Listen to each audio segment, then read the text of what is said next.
pop your questions in the Q&A box at the bottom of your Zoom screen or throw them in the chat and we will find them. Okay. Oh, and you can also give virtual shout outs or high fives as well to our panelists. I'm going to start by introducing the guests today. So Dr. Cedarbough Saeji is an assistant professor in Korean and East Asian Studies in the Department of Global Studies at Busan National University. Saeji has previously held positions at Indiana University, University of British Columbia, Korea University, and Hankuk University of Foreign Studies. A scholar of Korean performance who approaches issues from gender to cultural policy through examining everything from traditional mass dance dramas to the latest K-pop hits. Saeji's most recent publications are Thinking About Intertextuality in Korean Pop Music Videos in Translation Review and Intertextuality in Korean Pop Music, and Identity in Journal of World Popular Music with Kim Kyung Hyun from Hanok to Hanbok, Traditional Iconography in Korean Hip Hop Music Videos, and then in the Global Hip Hop Studies Journal. A book on invented tradition in Korea that Saeji co-edited was released in November. Saeji tweets at K-pop prof. Emily likes to observe and comment on how pop culture impacts self-perception, specifically amongst Asian diaspora and immigrant communities, and is motivated by immense pride in her Hakka heritage, upbringings from her grandparents, and the endeavors of the Korean septet BTS. Stefan Lee is a YA enthusiast, ardent K-pop fan, and journalist. He currently works as senior editor at Bustle after a 5-year stretch covering books and movies at Entertainment Weekly.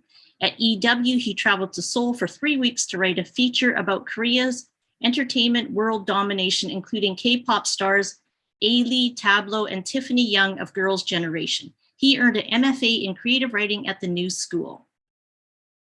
Dr. Benjamin Cheung is a lecturer at the University of British Columbia within the Department of Psychology and an affiliated faculty with the Asian, Canadian, and Asian Migration Program and the Hong Kong Studies Initiative. His research focuses on the ways in which cultural dynamics shape human psychology and the process of cultural adaptation when people move between cultural environments. He teaches courses on research methodology, social cultural psychology, and Asian diasporic health. He is also an IU fan and appreciates K-pop from first gen to now. Please welcome our guests. Take it away, Ben. Awesome, thanks. I'm excited to be here. My role here really is to facilitate a discussion between all these panelists because I think they've had a much more in-depth engagement with this than I have. To set the stage, I wanted to ask all of these panelists a question about how they got involved into K-pop, whether professionally or personally. I think different members of the panelists have been engaged with K-pop in varying degrees and in varying capacities. I'll say a couple of words about my own history and why I was so interested to be a part of this event. My undergraduate degree was actually, I had double major. One was psychology and one was in Asian language and culture. And I did a Korean specialization at UBC. And actually the reason why I decided to do that degree was because of Hallyu, was because of the Korean wave. When I was in high school was when Hallyu hit the West Coast. And I listened to the OG Hallyu groups, SES, GOD, HOT, Shinhwa, Boa, that core. And I thought to myself, wouldn't it be amazing if I could sing along with these songs? And that set me on to my journey of trying to learn Korean. Just so that I could sing along to the lyrics as I was listening to the songs, and it developed into a second major for me. So the idea of Hallyu and studying Hallyu holds a special place in my life. So I'll start off, I guess, just so that there's no diffusion responsibility. I'm a psychologist. I'll start off with Dr. Saeji to ask her to tell us about how she got involved in K-pop first, and then we'll go with Emily, and then we'll go with Stefan. Well, I moved to Korea in the mid 1990s, which was right before idol pop first started to be released. Some of the groups that you've just mentioned, in fact. And I was teaching primarily middle school kids my first year in Korea and had a lot of students that were very tongue-tied. And HOT debuted. And suddenly I could make anybody have a conversation with me in English if I just tried to get them talking about HOT. And so my initial engagement with Hallyu and K-pop started from then. And then later on, many years later, when I was doing my master's and my PhD, then I already had this longstanding understanding of how K-pop reflects, sometimes in a strange way, Korean society. And because I wanted to reach students and I wanted to talk about important issues, then K-pop seemed like a good bait that I could throw out there to get people to talk with me. So I guess that's how it happened. Awesome, thank you. Emily, how about yourself? Yeah, hi everyone. I guess I skipped forward a generation from Dr. Saeji and Dr. Chen because I started around 2009 and it was around shiny Suju era. And then 2013 was when BTS came out and the rest is kind of history. But from 2013 till now, I've been primarily focusing on BTS, but I do want to give a shout out to like EXO and whatnot for being there at the beginning. Awesome, thank you. And how about you, Stefan? So I definitely missed the first wave of K-pop because I was growing up in Atlanta, Georgia as a kid, and my priority back then was just to really do what all the other kids at school were doing, and there weren't very many Korean kids at school. So I actually just kind of knew that the HOT era was happening, but you know, I'm pretty embarrassed to say this, but it was almost like I avoided it purposely. But I also think that's really common back then. So it wasn't until kind of the you know, girls' generation Big Bang era and also Psy. At this point, I was already working at Entertainment Weekly, and being one of the only Asian people on staff and the only Asian staff writer, I was often put on those types of stories whenever anything came up. And, you know, as much as you might want to talk about tokenism, I was actually very excited to step up because I've always considered it an opportunity. So I actually got an opportunity to travel to Korea to report a big story. And I used my mom as my translator because she actually moved back to Korea. But it was really fun. But also I really got to learn how important Korean entertainment is to Korea's identity in the global sphere, and how the popularity of it is not an accident. It's just something that Korean artists and even the Korean government has really invested in over decades. So it's really cool to see it as an export. And I, as part of the Korean diaspora, I really got to also benefit from it because I was working on a completely unrelated novel, a novel unrelated to K-pop, but I was asked if I had any ideas for a K-pop novel. And yeah, and I guess that's primarily why I was asked to be here, but I wrote 2 K-pop themed YA novels. And I said, I do have an idea, I just didn't think I would write it. But I thought someone should write a K-pop YA novel, and I got a book deal to do that, and now those books are out there. So yeah, that's kind of my K-pop story. Awesome, thanks. And you know, over the course, Stefan, over the course of that introduction, I think you brought up a few really important things, which is the idea of this being core to a lot of Koreans' identity and soft power, and thinking about the investment, whether it's emotional or financial investment into that whole industry by people, by fans, by the government. And these are all things that I think some of the things that we're going to be touching on today. And I know Dr. Saeji has written about multiple of these topics as well in the past too. So I'm really happy to have all three of you to be here to have this conversation about K-pop, and in particular about the ways in which K-pop has or hasn't intersected with social activism. And also wanted to say a quick thank you to all the people who are watching us instead of the Calgary Flames versus Edmonton Oilers game going on right now. And just to let you know, the Calgary Flames are up 1-0.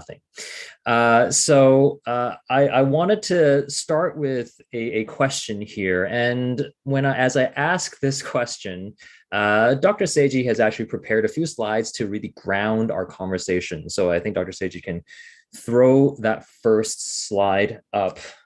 So as Dr. Saeji is doing that, so the question that I had prepared for, the first question that I had prepared for the panelists was, to me and maybe to the casual observer, K-pop has really evolved over the decades. And we can think about that evolution in terms of not just style and production, but seemingly also somewhat in the realm of political engagement by fans, of course, and to some extent by the singers or the kasu. So do you think that observation about political engagement is accurate? If so, why do you think that's the case, or what led to this? And if not, sort of what kinds of things do you wish that you would see more of in terms of that connection or lack thereof between K-pop and social activism? So yeah, Dr. Saeji. Yeah. Right before I answer that question, I just am showing this cool poster, and there will be a link in the chat. And you should all, if you're in Vancouver or Victoria, they also have a performance in Victoria, you should go. I highly recommend this group. Anyway, so going to the actual point of the day, we are talking about K-pop and activism, right? So like how much activism is K-pop? How much activism are the stars and the companies actually engaging in? And so I came up with this, perhaps rudimentary graphic, which shows 5 different ways in which K-pop stars and companies may be connecting to activism. And so you can see here, and you can kind of, get it. I'm sure that if you're a big K-pop fan, something's coming to your mind about these different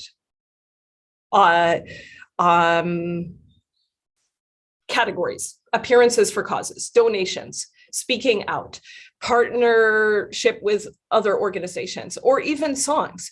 And I guess before I go on to the next slide, I want to say a little something about songs. K-pop songs aren't normally at all political, but the thing is they can become political through fans.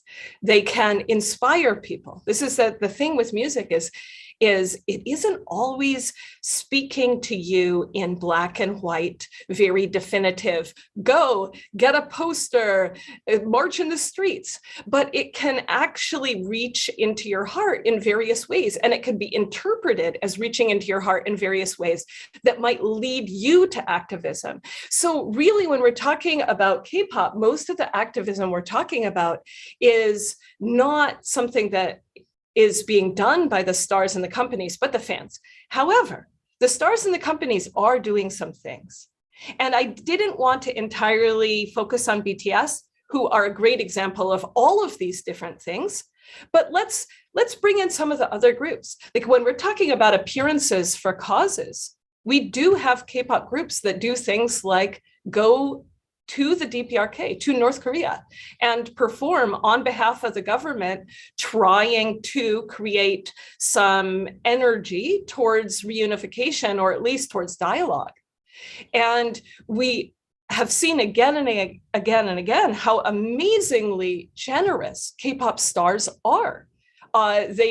People like IU, who has already been mentioned, wonderful, I love IU, one of the biggest donors in Asia. She actually gets on lists of largest donors by Forbes and stuff like that, because she is literally donating hundreds and hundreds of thousands of dollars every year. And this is quite common for K-pop. This is a way that K-pop stars can give back. They can, pick a cause, pick several causes, cause of the moment, and donate. And we do have stars that speak out. Although we've just yesterday heard that BTS is going to be going and talking to President Biden about anti-Asian racism, we also have seen stars like Eric Nam just standing up on his own and writing a really passionate op-ed for Time magazine talking about anti-Asian racism, responding as somebody who comes from Atlanta to the terrible tragedy that happened there. And of course, partnership with organizations like Blackpink and COP26. And just in case you guys weren't aware, kind of the most political of the K-pop songs is actually surprisingly Sonia Shide's Into the New World. So the patterns that we can see here are that this is primarily social and not political issues that K-pop stars get involved in. And they are often foreign issues, not Korean issues, responsive to fans' concerns and also protective of Korea's image. And we can also see that much of what K-pop stars and companies do, which might be interpreted by some people as political, could better be called juxtapolitical, which is a term by Laura Berlant. And it's not that the actions are anti-political or explicitly political, but that they create this ground for collective engagement. They create a starting place. And I'm talking too much, and I really hope that Stefan or Emily can step in here and perhaps explain more about this. Thanks. And I mean, I almost, when you told me that you had slides prepared, I was like, of course, an academic on this panel would 100% have slides prepared for this too, which is very fitting and very suitable. And I think these are really, really, really good examples to bring up in terms, and a good way of breaking down just really what social activism can look like, the different forms in which social activism can take. So in looking at all these different types, Stefan and Emily, are there particular examples that really stand out to you? Or the reverse of that, we can also talk about, are there times you wish that you had seen more activism take place, but that it didn't happen?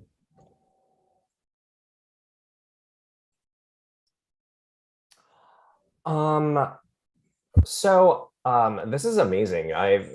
I've completely learned a lot and really gotten a new way of thinking about activism from stars in general, and kind of the interplay between fans and the artists. But having not really done any, academic work on this, I just have been really happy and very impressed with the activism, especially on social media, among K-pop fans and around the world, and being able to unify in really amazing ways and mobilize in ways that are very surprising and really got the entire world's attention and really gained the respect of the media that maybe did not take K-pop or K-pop fandom seriously.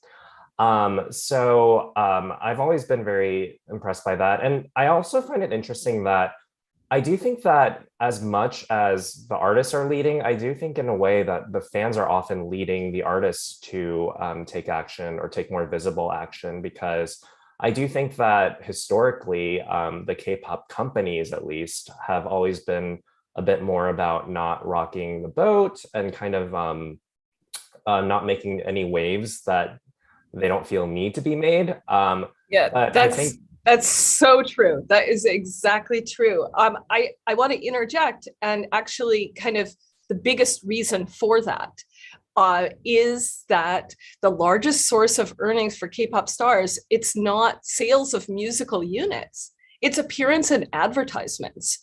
And because this system has existed in Korea for such a long time, even fans track how many advertisements and how positively the advertising industry views idols, right? So to command the most possible money from an advertisement, to be the most desired spokesmodel, idols have needed to be a kind of agreeable blank slate. So they can't be associated with politics or scandals, or their ability to earn money from advertising is really curtailed.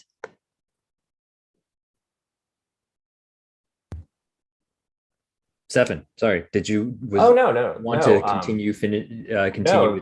No, that was like basically all I had to say, and yeah, and that's a very good point too. Were there particular because you were talking about being very impressed with the mobilization of the fandom of K-pop fandom, right? Were there particular times when you were just sort of sitting back, looking at the fandom in action, and just going, "Wow, this is actually happening now"? Yeah. Well, I remember in 2020, the first time that a lot of mainstream media paid a lot of attention was when K-pop fans would really overtake hashtags or conservative hashtags, or really kind of make a disturbance at Trump rallies. And I remember thinking that was just awesome, and just something that a lot of people could respect who maybe would discount K-pop and the fandom before. And also, this isn't explicitly political, although I do think it is. And this is something that I write about a lot in the novels, is being able to talk more openly about mental health. And a lot of that leadership is coming from the artists now. And I think the values are different about talking about mental health in Korea and in America or in the West. So it's been really cool to see that change, because that is just so explicitly needed. So it's been very cool to see that too. All right, well, Stefan has introduced a lot about fans and how fans have gotten involved in this. And so I guess I should show you guys that I also prepared some visuals on the fans. So part of the largest story here, and I think that this is something that Emily can really talk to, is how did fans take their K-pop fandom and learn how to use it for activism? So maybe Emily, could you kind of just sort of start talking about this? I mean, you are such an expert on this topic. Yeah, so I think to start, like, something to be noted is that we keep using the word fandom instead of just like saying fans or saying just the general public, which is like a phenomenon more like associated with, for example, Western artists, where they play on the radio, everyone kind of hears their songs. But with fandom, you kind of like become a little bit more fixated. You kind of get into a little bit more. You start to follow what Dr. Saeji said, their advertisements, how well they track on the charts, what they're doing like tomorrow, what events they're showing up on. You start paying attention to all of these. And when you do that, I think it starts to inspire certain actions. So I see here, like on Dr. Saeji's slide, like action for popularity is probably one of the most easiest things to become involved in, because you could start when you're really young. You can start when you only have social media accounts, like you just want to vote for an artist. Like you can just do that with a Twitter account or with a Facebook account. It's something really simple, but something as easy as that, like the idea of being able to vote, being able to create accounts, or just being able to be part of a movement inspires something. And when you start, like, I guess fandoms even at younger ages now, with like access to this technology or access to these kind of campaigns, it starts to inspire other things such as fan solidarity, support, or community, because they start to, when you're on social media to vote for an artist, you have your Twitter account and you start running into other Twitter accounts. You start making friends on Twitter and you start seeing like, oh, how can they help me? How can I help them? And in like this like connected community kind of thing, you are inspired to do more things. And that goes back all the, like, of course, because when you meet someone through this artist, for example, you kind of, now the two of you, or the five of you, or thousands of you are together trying to go back to that artist. And that now leads to ways such as like what Dr. Saeji has on her slide, like pressuring companies on behalf of artists, for example, because you care so much about that artist. That's something you feel like you could do now with your group of fans and your social media account, or something like actions that improves the reputation of this artist, or to change the industry because you see things going on. And of course, these translatable actions can pile up. And I guess to answer one of Dr. Cheung's other questions about something that I've noticed in terms of activism, I think also around 2020, with the whole Black Lives Matter movement, when BTS spoke up and donated $1 million, One in an Army, which is a BTS like fan group, did this thing called Match a Million, where fans were able to contribute to this group donation and matched the $1 million donation that BTS made to Black Lives Matter Foundation. So that's something that comes from everyone coming to Twitter because they realize that BTS is active on Twitter.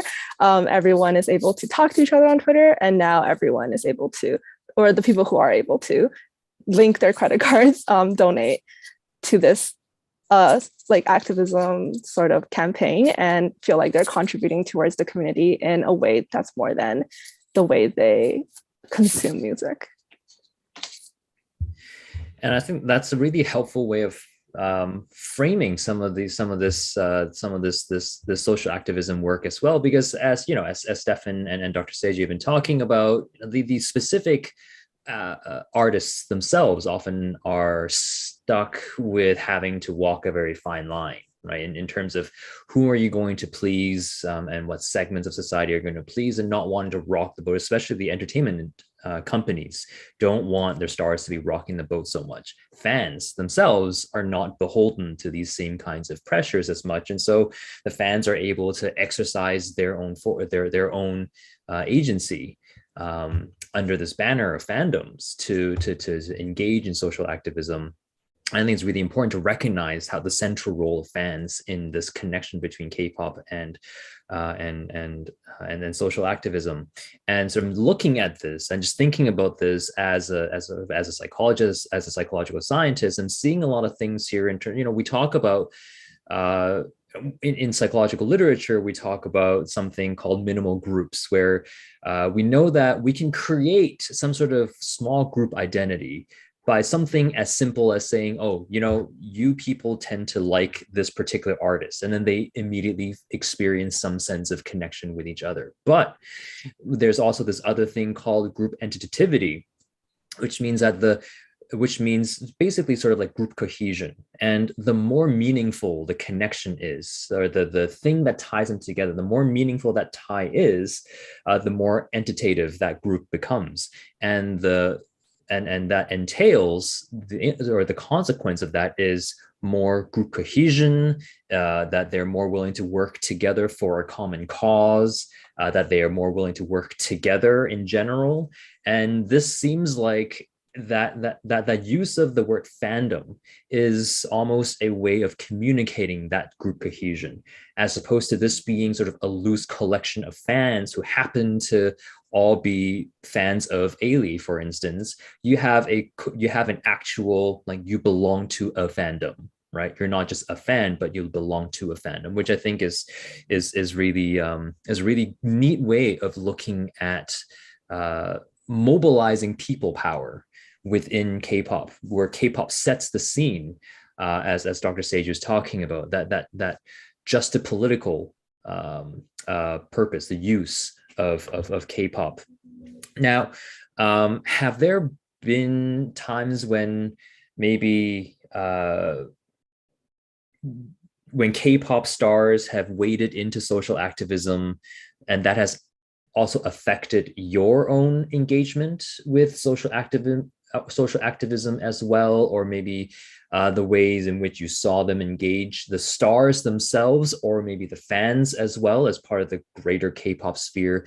They've engaged in social activism. How did it affect you? How did it affect your personal life? How did it affect your idea of yourself? How did it affect maybe your own engagement with social activism? Did anything like that happen? And I'll leave this to throw this out to any of you.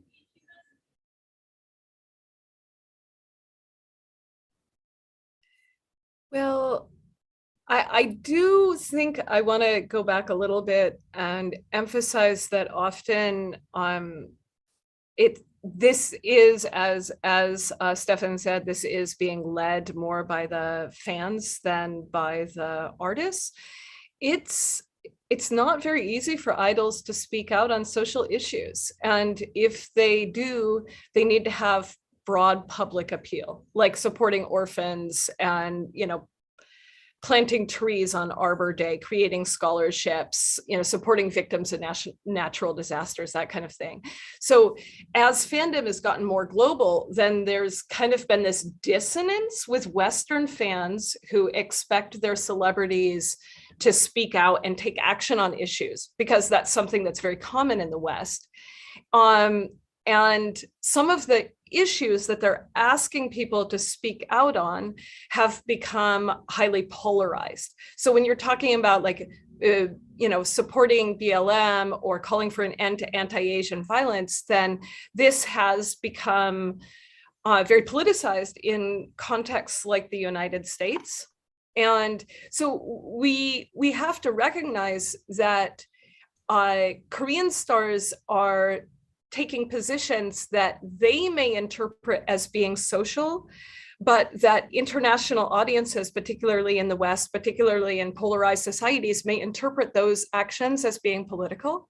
So when the fans are being expressly political, some of the things that Stefan talked about earlier, like taking over hashtags, when fans are being expressly political, that is coming from the fans, that they've decided to do that on their own, that fans are actually at this point providing pressure onto the celebrities and saying, you love Black music, you've been creating hip hop, it's time for you to take a stand for Black Lives Matter. So that was a lot of the discourse that we saw around BLM. And so fans can, because they're in these spaces, because they've created these networks through social media or whatever, that can translate into a first experience of becoming active. And so perhaps for me or Emily or Stefan, this is all like, of course we did this, like years ago when we were young, but there are fans who right now today are for the first time taking political positions, are for the first time today actually speaking out on issues that are politicized. And so the idols may not have spoken out on those yet, or the idols may have difficulty speaking out on those and do it in a very careful and apolitical way. But the fans are becoming trained in activism. We saw these stories with, for example, in Myanmar, with fans who had learned how to create networks online and organize demonstrations because they were organizing for K-pop, using those exact same skills to organize live demonstrations that were asking for political change in Myanmar. So, and that same story has happened in all of these other places around the world. So in terms of inspiring me, I'm inspired by the fact that young people are teaching each other and taking responsibility for their own communities and their own countries and the changes that they want to see. So the inspiration for me comes not from the actions of K-pop fans, not from the actions of K-pop stars, which are often quite mild and trying to not rock the boat, but from the actions of fans who are in Thailand out on the street singing Into the New World together, donating for these political causes in Thailand, donating as a group of fans of Sonia Shide or whichever artist it happens to be. So for me, I'm getting inspired by that. I'm getting inspired by seeing young people who have learned how to become activists without anybody ever thinking that they were learning how to become activists. They were just trying to make their group become #1 on some chart. And next thing you know, they are potentially going to change the world. So yeah. Yeah, and I mean, I'm just thinking about how when I was first engaging with Hallyu in the early 2000s, right, and late 90s and early 2000s, I was just happy to be able to sing along to a song. Never mind being so involved to actually enact some sort of social change. And I agree with you. I think the fact that fans have taken it upon themselves to do that work is amazing. Emily and Stefan, yeah. Yeah, I think to add on to Dr. Saeji's point, like there are times where, there are times where their actions are really mild or they're really subtle. But I do remember, I do think because considering how impressionable younger fans are, or having been there myself, I think because they're so, as I previously said, and any small thing that they follow, they will immediately want to know more about it. They will be like, even if the internet was attacking their favorite celebrity, they'll be like, why are they attacking them? They will want to have a reason to do more research and then stand up for them. And that in of itself creates this training, for example. So I remember an example where Irene from Red Velvet was reading Kim Ji-yeon 1982. And then the media or online groups in Korea were saying, oh, Irene is a feminist, that's such a terrible thing. And then fans who didn't know of the feminism movement in Korea or anti-feminism movement in Korea, all they wanted to do was to protect Irene. So they would look more into the reasons behind Kim Ji-yeon for 1982. They would look into why this was an issue at all. And then that in of themselves inspire them to maybe take action in their own communities, to inspire their own learning. And it starts with what Dr. Cheung said, I just wanted to learn how to sing their songs. And now here they are researching this, researching that. And that could also happen with what Dr. Saeji said too, just seeing fans. They see other people on social media going off about certain topics, and they're like, oh, I'm curious now. So now they have conversations with other people that teaches them more. They would be like, can you tell me a little bit more about what's going on here? And that is also another factor that contributes to this training of either educating yourself or becoming an activist in a larger community. Stefan earlier mentioned this thing with mental health and K-pop, and there are many groups in history, not just Korean groups, who have tried to help their fans to be mentally healthy, to not focus on the wrong things in whatever sort of way.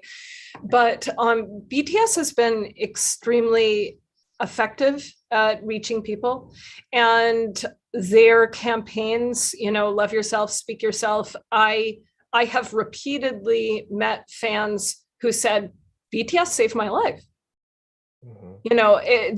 That these idols are making a big difference. And as much as fandom can have downsides from time to time, it's very powerful to me to see that BTS fans can be so accepting of each other, can be so accepting of, you do you. You show up the way that you want to as your authentic self, speak your authentic words. And when I was preparing to go to my first BTS concert together with Emily, and I said, well, what should I wear? Because I was very worried. I didn't want to embarrass her, and I didn't want to stand out in the wrong way. And she's like, it's BTS, love yourself, wear whatever's good for you, And that was really powerful for me, considering all the ways that young people are pressured. Stefan saying, as a young person, wanting to be like the, following the other hip things, when he was growing up, and maybe HOT wasn't the hippest thing for, his friend group. But now we have Korean artists who are really reaching people with a message that you can be yourself. Yeah, and I also think that some of the activism, especially online, comes from the fact that I do think that K-pop fans are still ostracized in a lot of ways, as much as we talk about how mainstream it's become. But there's definitely like a lot of reaction to, K-pop's not cool, or, why do you like them? And I've definitely kind of seen that really firsthand from writing books about K-pop. Like, I've gotten a lot of those questions myself. So when you do feel a little bit ostracized, and then you have that opportunity to be really proud of that identity, and also really form an attachment to that identity, which kind of will make you deeper into like these causes as well. But like, in the way that it's affected my life, I mean, it's affected me creatively so much, because I've really taken what I've seen by artists and by the fandom, and put them into stories, because with my books, it really is about a Korean American. The first one is about a trainee, and she goes into these training programs thinking that she's going to kind of speak her mind, and that's always going to be a good thing. And I do think generally it is obviously a good thing, but then she realizes she has to weigh like how much of her speaking out is speaking out against things that she sees in the industry that are a problem, and how much is her coming in with a completely American perspective and like kind of forcing her own values on a system that's already been running. So that there definitely is a balance. And then like in the second book, social media is a very, very big weapon for both good and bad, because when she starts speaking publicly about things that she sees in the industry, at first it's social media that really gets behind her. But then the second book is all about like, if the first book is about like being able to speak up, the second book is about putting words to action, which is always a lot harder. And she actually finds that the same people who used to support her actually use their same like mobilization ability and their same dedication to go against her. And it's always a double-edged sword, because I've seen amazing things happen with K-pop activism, but I've also seen that same energy applied in ways that are maybe sometimes dressed up as activism, but is actually about trying to get large followings to pile onto someone. Yeah, it's always a double-edged sword, but it's definitely net a really, really positive thing. Sure. Thank you. Thank you for that. I think those are all very in-depth individual perspectives on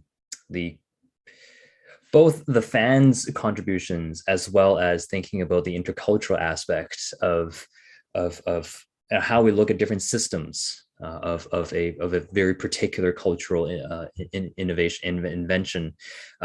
If anyone who's watching, if anyone in the audience has any questions for any of the panelists, feel free to type them into the Q&A box.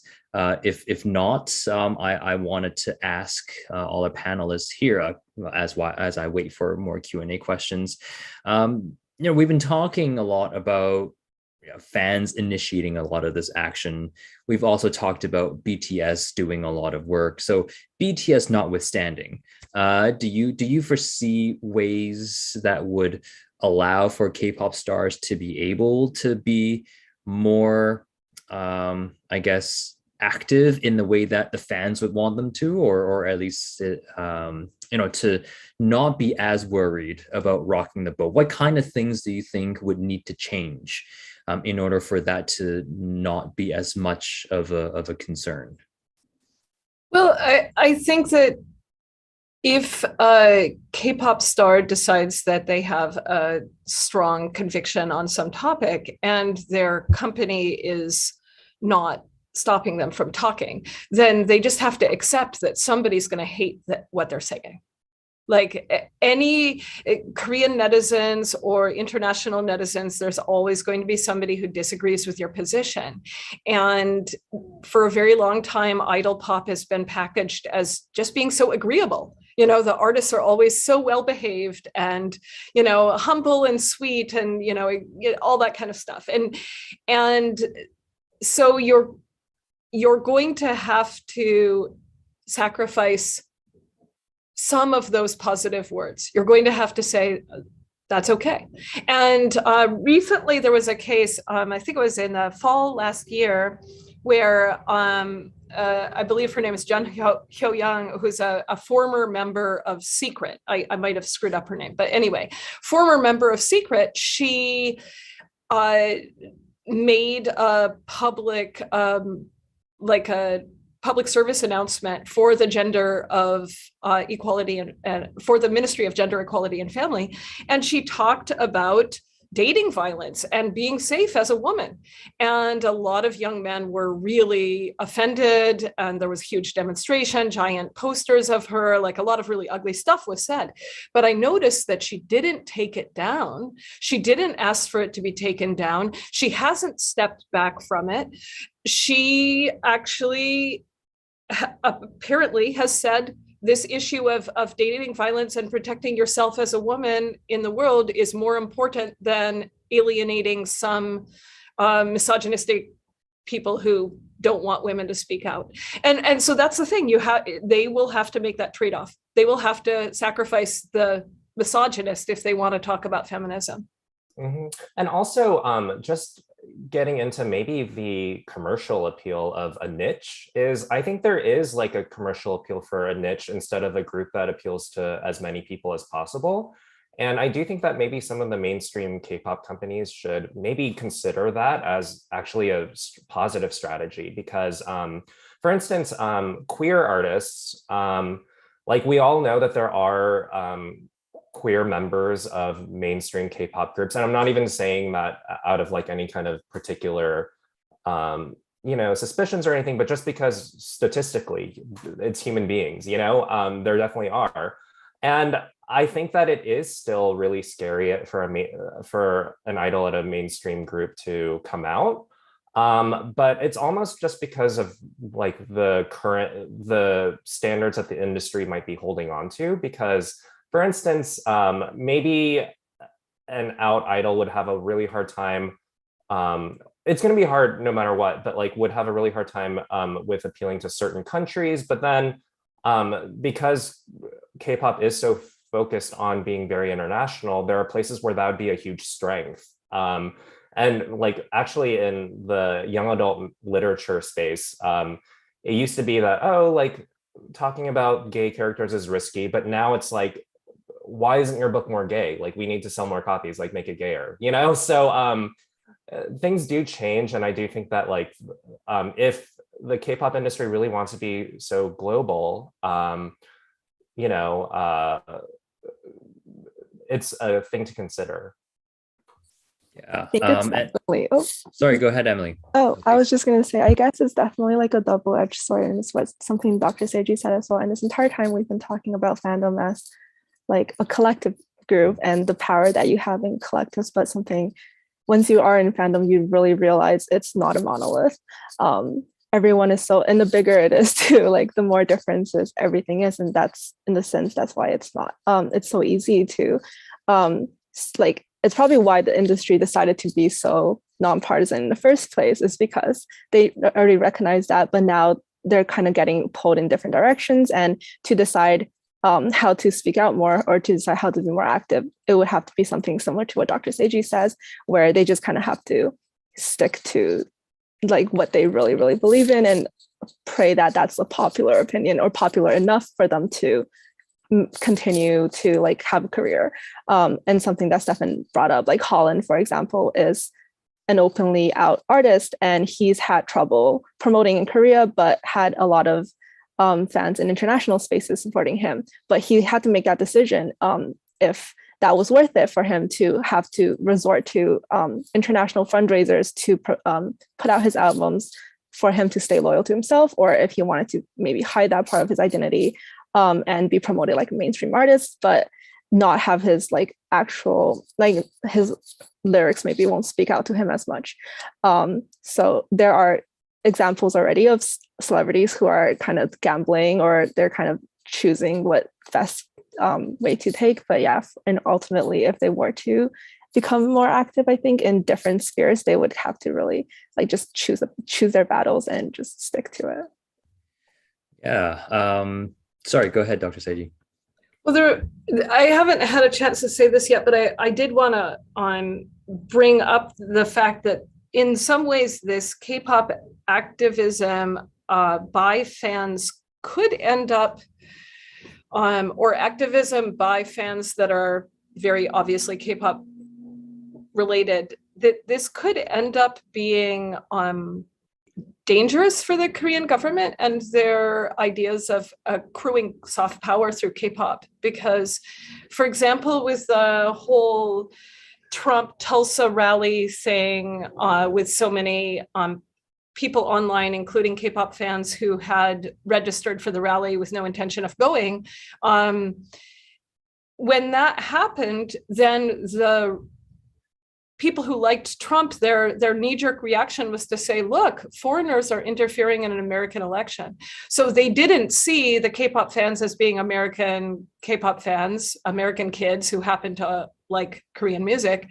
They saw the K-pop fans as automatically being foreign to America, as not representing, American interests or values. And so it is possible that as K-pop fans become visibly active in certain political spaces, that it could have diplomatic repercussions for Korea in the long term. And I do think, I don't want fans to stop being active. I think that Korea just has to figure out how to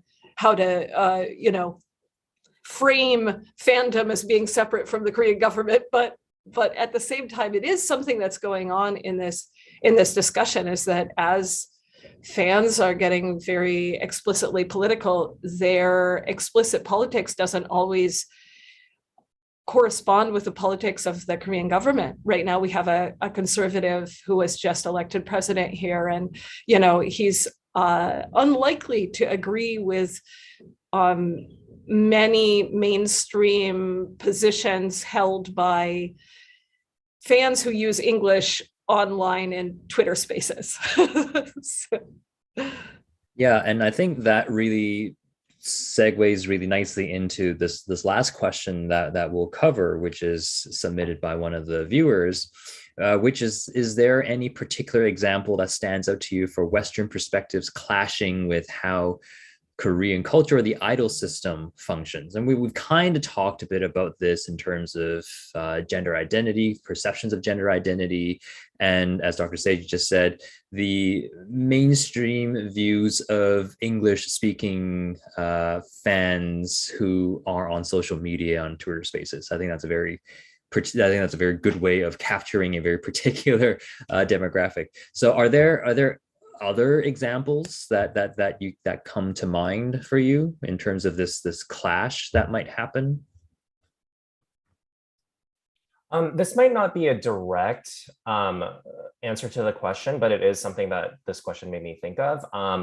So what I face a lot as like someone who's been a member of like the mainstream media and also in pop culture is the sense of like, often when I get interviews from like a Western journalist, there's like this sense of like, oh, you wrote a book about how horrible like K-pop is, or like how terrible the industry is to these young people. And I definitely don't want to shy away from those issues because those are really important, but I do kind of have to remind people that like, in my opinion, it's not that K-pop is like particularly bad, or like Korean culture is like especially hard on people. It's that basically like any industry that commodifies like young people's dreams will always have a lot of problems. And I don't think that Hollywood is any better. I don't think we need to even like argue that because there's so many examples of that,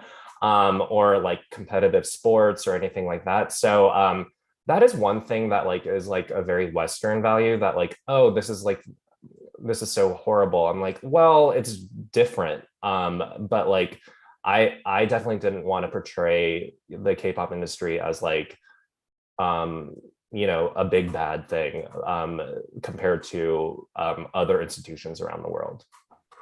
Connecting to what Stefan just said, I think that often, even today, fans who are in certain linguistic groups are stuck with information that's available in their language or that they can easily find. And sometimes that information is outdated. So we do have fans that are like, oh my God, slavery contracts, which actually is an issue that was addressed. But they're coming in, they go down the rabbit hole, they want to find out about the industry, and they can find a lot of information online in whatever language they're searching in that is older. There's more information about the past than there is about like right now, what's going on right in this minute. And when you search, you get that stuff.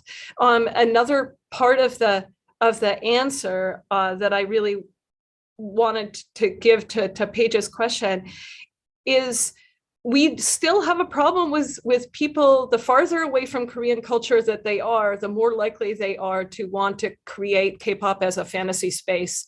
And there's some exotification that goes on there. And, you know, sometimes that can be wonderful. And especially during the pandemic, I think a lot of people needed to find some fantasy space just to get away from reality that they were living through.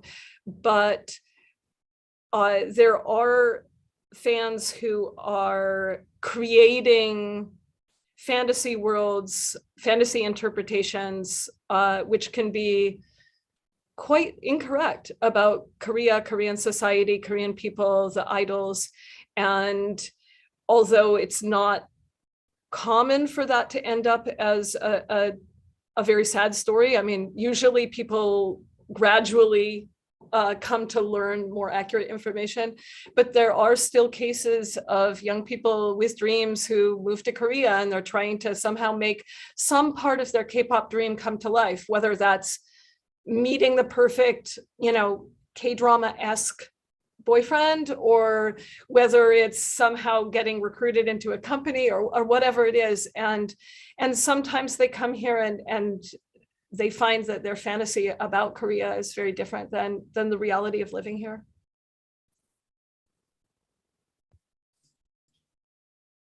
Yeah. Emily, did you have? Yeah, I just realized we were over time, but just I guess and I don't have a particular example page I've been thinking for the past 10 minutes.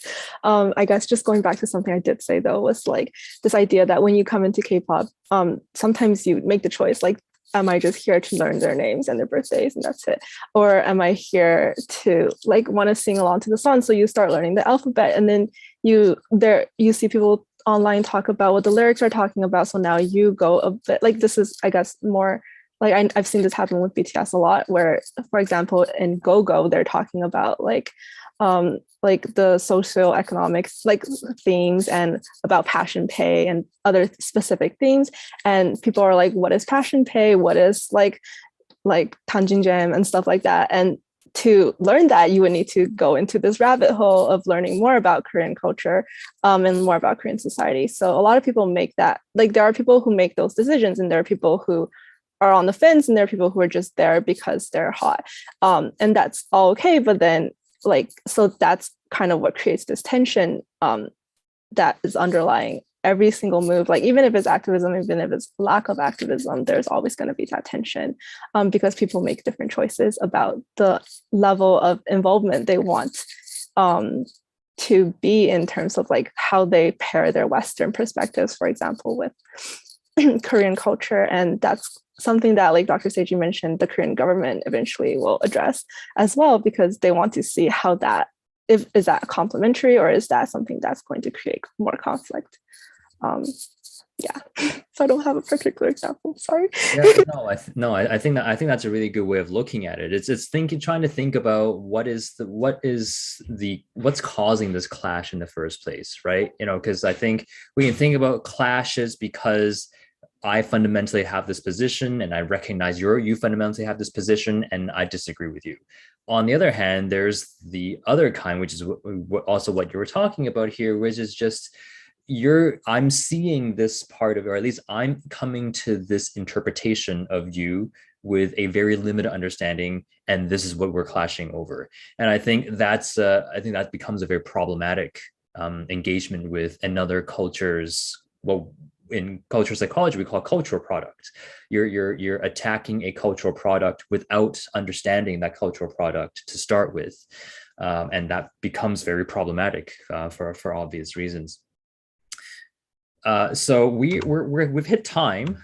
So right before I throw this back to Candy, we've talked a lot here about who's really driving the social activism within this broader K-pop space. A lot of it seems to be coming from fans, and we've talked about some specific examples of K-pop stars, K-pop performers who themselves engage in this. But in thinking about what is needed moving forward for K-pop stars to be more, I guess, in a way, cavalier about the social justice or the social activist kinds of causes that they want to champion.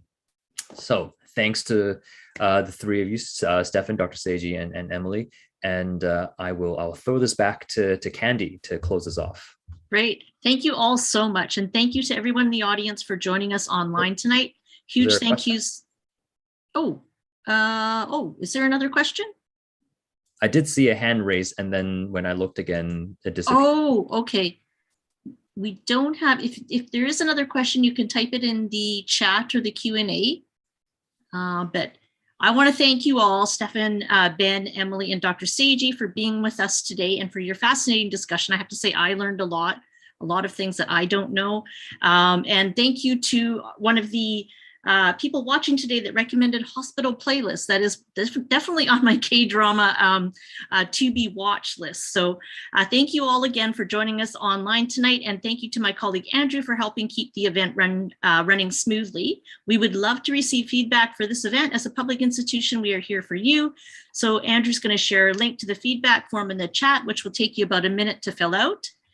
One event that we have coming up soon that I'm going to mention is coming up on Monday, May 30th at 6:30 p.m. It's called How Design Can Be Used for Social Good. Do you remember the last time a billboard stopped you in your tracks? Or maybe a time when a magazine cover or a campaign on Instagram moved you so deeply that you signed up to volunteer for something you believe in?